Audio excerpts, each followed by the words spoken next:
เคยนึกและฉันไม่เคยฝันว่าเธอจะทำกับฉันได้ลงแค่บอกกันตรงว่าเธอไม่รักกันแล้วโทรไปก็ไม่รับส่งแชทไปก็ไม่เคยอ่านเพราะอะไรช่วยตอบฉันทีได้ไหมหรือว่าเธอมีใครอยู่ตรงข้างๆหรือว่าเธอกำลังทำอะไรอยู่ไม่บอกก็รู้นังยั่วสวา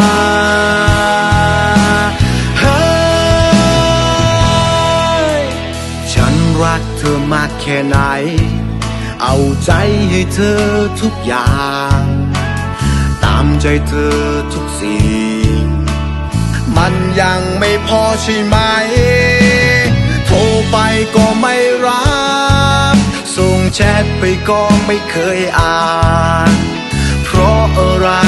ช่วยตอบฉันทีได้ไหม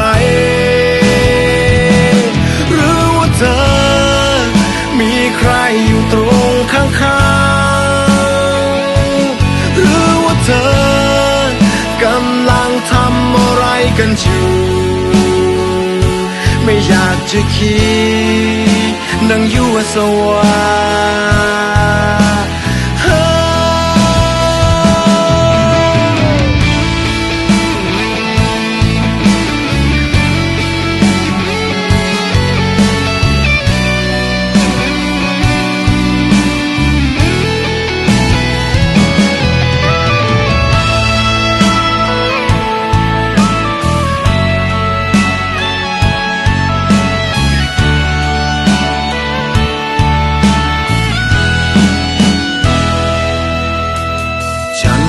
เธอมากแค่ไหนเอาใจให้เธอทุกอย่างตามใจเธอทุกสิ่งมันยังไม่พอใช่ไหมโทรไปก็ไม่รับส่งแชทไปก็ไม่เคยอ่านเพราะอะไรช่วยตอบฉันทีได้ไหม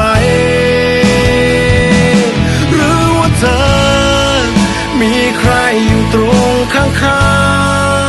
งๆหรือว่าเธอกำลังทำอะไรกันอยู่ไม่อยากจะคิดนั่งยั่วสวา